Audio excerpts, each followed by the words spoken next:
Malaquias 4, do 1 ao 6, diz o seguinte: Pois eis que vem o dia e arde como fornalha. Todos os soberbos e todos os que cometem perversidade serão como restolho. O dia que vem os abrasará, diz o Senhor dos Exércitos, de sorte que não lhes deixará nem raiz e nem ramo. Mas para vós outros que temeis o meu nome, nascerá o sol da justiça, trazendo salvação nas suas asas. Saireis e saltareis como bezerros soltos da estrebaria. Pisareis os perversos, porque se farão cinzas debaixo das plantas de vossos pés. Naquele dia que prepararei, diz o Senhor dos Exércitos. Lembrai-vos da lei de Moisés, meu servo, ao qual lhe prescrevi em Horebe para todo Israel, a saber, estatutos e juízos. Eis que eu vos enviarei o profeta Elias, antes que venha o grande e terrível dia do Senhor. Ele converterá o coração dos pais aos filhos e o coração dos filhos a seus pais, para que eu não venha e fira a terra com maldição. O que o Senhor está sugerindo nesse texto? Ele faz a gente se lembrar de Moisés, diz que vai enviar Elias antes que venha o grande e terrível dia do Senhor, como está em Apocalipse 11. Ele não diz que vai enviar Moisés, mas fica a sugestão, não é? Pela descrição de um dos profetas em Apocalipse 11. E aqui também fala que o Elias que vai ser enviado, ele tem a missão de converter o coração dos pais aos filhos e dos filhos aos pais. Existe uma complexidade aqui na interpretação desse assunto, porque o Senhor Jesus fala que Elias veio. João Batista era o Elias que havia de vir. E aí, na fala do Senhor, você precisa de todos os evangelhos, você vai ver que ele pontua que o Elias vai vir ainda. Aí ele fala, mas Elias já veio. Ele estava querendo dizer, não que se cumpriu a profecia de Malaquias 4, mas que João Batista veio no espírito de Elias, não o reconheceram, e ele deixa ali o Senhor, como ele costuma falar, que haveria de vir um Elias no futuro. Isso a gente tem que buscar no Evangelho e ler direitinho. Não está aqui nos textos que eu separei, eu estou só citando para vocês. Vocês podem ir lá e verificar. Pode ver em Marcos, pode ver em Lucas, pode ver em Mateus. E aí é o seguinte, se a profecia do Elias se cumpriu no João Batista, a gente vai olhar para João Batista e a gente vai ver que João Batista não restaurou todas as coisas. O Senhor Jesus fala que Elias virá e restaurará todas as coisas. Se João Batista tivesse restaurado todas as coisas, não precisaria do Senhor Jesus ficar fazendo sinais e prodígios, pregar a palavra, porque tudo estaria restaurado. Todas as coisas no que o Senhor quis dizer. Porque quem vem para completar a restauração de todas as coisas é o Senhor. Aí, quando eu for falar desse texto, eu vou separar outros textos para mostrar para vocês o que é restauração de todas as coisas, no contexto do Elias futuro e no contexto do Senhor Jesus. Aí eu separo os textos diferentes, de maneira diferente, para não confundir muito aqui. Mas, é óbvio, parece até que João Batista falhou na sua missão, porque ele não restaurou todas as coisas. Preparou o caminho para o Senhor para a primeira vinda, mas não se cumpriu tudo o que está sendo falado aqui. Por isso que não é por acaso que aparece um Elias em Apocalipse 11. E esse Elias que vai aparecer não vai ser apenas um Elias ou um João Batista, vai ser muitos homens neles. E aí, essa parte de converter o coração dos pais aos filhos e dos filhos aos pais, o Senhor Jesus também fala isso nos evangelhos. E ele coloca para o fim. João Batista não fez essa missão, embora ele tenha feito muitas coisas boas, testemunhado muita coisa do Senhor, ensinado a palavra, ele não conseguiu fazer isso, porque não era o tempo correto. E não é apenas um homem que faz isso. Nem o Senhor Jesus, sendo um homem, fez isso. O Senhor Jesus vai fazer isso através de muitos homens, como as duas testemunhas farão, e darão a sua própria vida para testemunhar isso. Entendeu? Agora vamos para o outro texto, Mateus 10, do 21 ao 23. O irmão entregará à morte outro irmão, e o pai ao filho. Filhos haverá que se levantarão contra os progenitores e os matarão. Sereis odiado de todos por causa do meu nome. Aquele, porém, que perseverar até o fim, esse será salvo. Quando, porém, vos perseguirem numa cidade, fugi para outra, porque em verdade vos digo que não acabareis de percorrer as cidades de Israel, até que venha o Filho do Homem. Aqui, irmãos, é um contexto, Mateus 10, se você ler tudo, você vai ver que é um contexto escatológico. Bate até com Mateus 24, muitas coisas. Parece que é uma repetição Mateus 24 parece que é uma repetição com acréscimos de Mateus 10. Pode verificar isso.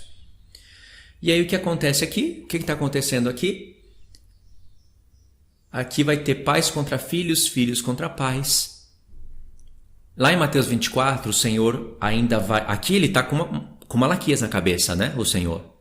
Mas lá em Mateus 24, ele vai estar com esse texto e além do mais com Miqueias 7, quando ele fala que nora contra sogra, um contra o outro, os inimigos do homem serão os da sua própria casa.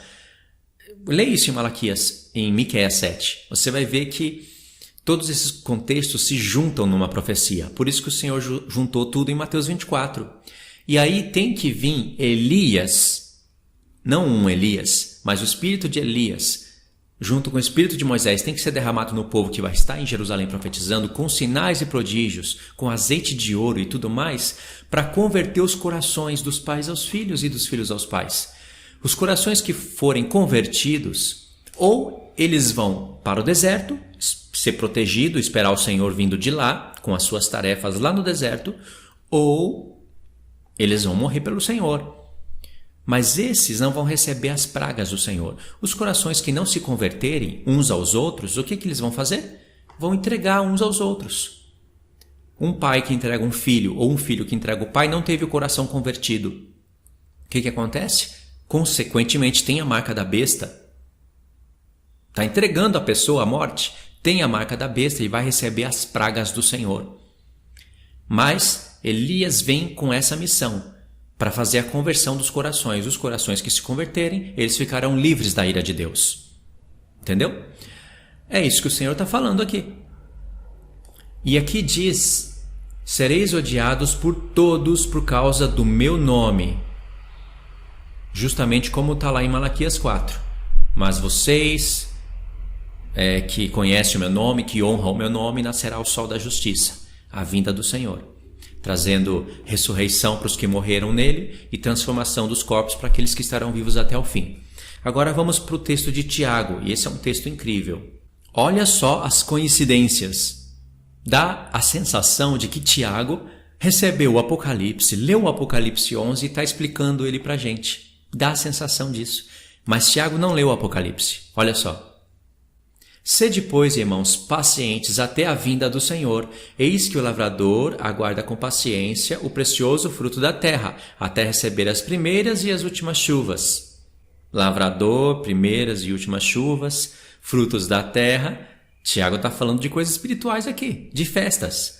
Ele não está falando de coisas literais. Mas tem muitas pessoas que não entendem isso. Usa a epístola de Tiago para aquelas mensagens, sabe, costumeiras de igrejas, mas não para a profecia bíblica. Verso 8. Sede vós também pacientes e fortalecei o vosso coração, pois a vinda do Senhor está próxima. O que tem a ver a vinda do Senhor com as primeiras e as últimas chuvas, os frutos da terra? O que tem a ver? Os frutos da terra somos nós, primícias para Deus. As primeiras chuvas é a vinda de Cristo. As últimas chuvas começam no Pentecoste e vai até a segunda vinda de Cristo. As duas chuvas têm a ver com o derramado do Espírito Santo. Mas a primeira, com a vinda do Filho do Homem em carne. Com a segunda chuva, quer dizer, a última das últimas chuvas, tem a ver com a segunda vinda do Filho do Homem, já não em corpo e carne, mas em espírito. Jesus Cristo, homem, sim, homem, mas um corpo glorificado. Agora olha o verso 17 e 18. Sabe? Do nada, parece que vê na cabeça de Tiago. Elias era homem semelhante a nós, sujeito aos mesmos sentimentos, e orou com instância para que não chovesse sobre a terra, e por 3 anos e 6 meses não choveu, e orou de novo, e o céu deu chuva, e a terra fez germinar os seus frutos. Só esses 2 textos, porque o contexto disso daqui é algo incrível, que eu vou explicar para vocês em vídeos futuros. O que aconteceu aqui? Parece que Tiago leu o Apocalipse 11 e está interpretando para a gente. Não, ele não leu, ele não tinha.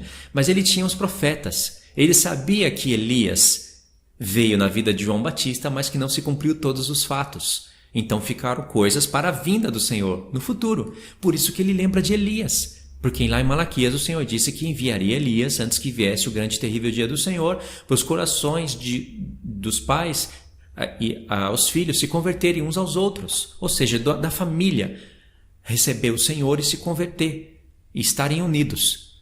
Os que entregarem uns aos outros serão punidos, receberão as pragas. E Tiago se lembrou. E Tiago, ele, como conheceu as duas casas de Israel, a restauração do reino, ele saudou, ele fez a saudação aqui da carta para as 12 tribos de Israel que se encontravam na dispersão. Ele não saudou somente judeus. Ele saudou a igreja de Cristo. Como ele sabia disso? Como ele conhecia os profetas? Ele somou os fatos aqui. Não pensa que ele escreveu isso sem conhecimento nenhum. Ele entendeu. Ele disse, irmãos, todos nós podemos ser um Elias na terra. E relacionou isso ao tempo do fim. E pegou justamente o ponto de 3 anos e meio. Por quê? Irmãos, Tiago, o propósito dele não era explicar aqui a escatologia toda do final. Mas por que ele pegou justamente esse ponto? De 3 anos e meio. Ele lembrou dos 3 anos e meio do profeta Daniel. O ancião de dias vem para fazer justiça aos seus santos que estarão sendo mortos. E ele vem depois de 3 tempos e meio. Tempos e metade de um tempo. Tem textos nos profetas que Jerusalém não receberia chuva no final dos tempos. Você acha que Tiago não conhecia isso? Conhecia tudo isso e resumiu aqui. E se todos nós somos semelhantes a Elias, pode saber que todos nós também somos semelhantes a Moisés. É claro que para ser semelhante no sentido da profecia, semelhante em sentido de carne e osso, todo mundo é. Todos os cristãos, todo homem é, né? Porque é homem, veio do mesmo Adão. Mas para ter o espírito deles e fazer as obras desses 2 homens, é preciso de ter azeite de ouro. É preciso de buscar o Senhor como eles buscavam. Mas Tiago fala, e se nós somos semelhantes a Elias, também somos semelhantes a Moisés. Entendeu? Não é somente semelhante a Elias. Ele pegou Elias aqui.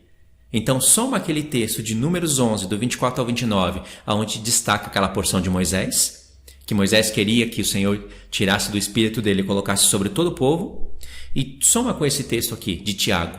Aliás, é um presente para nós isso daqui. Se não fosse ele escrevendo assim, teríamos que caçar nos profetas. Mas está aqui, escrito. Entendeu? Imagine Tiago lendo o Apocalipse 11, como ia ser fácil para ele interpretar aquelas coisas. Irmãos, com esse texto eu fecho o vídeo, tá bom? Realmente ficou um pouquinho grande o vídeo, mas não tem como explicar isso mais rápido. Ainda estou resumindo bastante. Bom, aí nos próximos vídeos eu vou separando os textos não repetitivos, mas para acrescentar sobre esses estudos, até aí nós vamos seguindo com essa playlist aqui, até eu perceber que já deu, que deu para o pessoal perceber. Aí quando o Senhor for me acrescentando novas coisas, aí eu vou colocando para vocês aí nos vídeos e colocando na playlist. Tá bom, irmãos? Aquelas dicas finais para os irmãos. Obrigado por ter acompanhado até aqui. Obrigado por se inscrever no canal. Ativa lá o sininho, faz aquelas coisas de joinha, de compartilhar para me ajudar o canal a crescer. Vão seguindo todos os estudos relacionados a esse. E é isso daí. Agradeço os irmãos, os contribuidores do canal, os irmãos, as irmãs, tudo que os irmãos têm me ajudado. Deus abençoe a todos. Fiquem todos na paz do nosso Senhor e até os próximos estudos.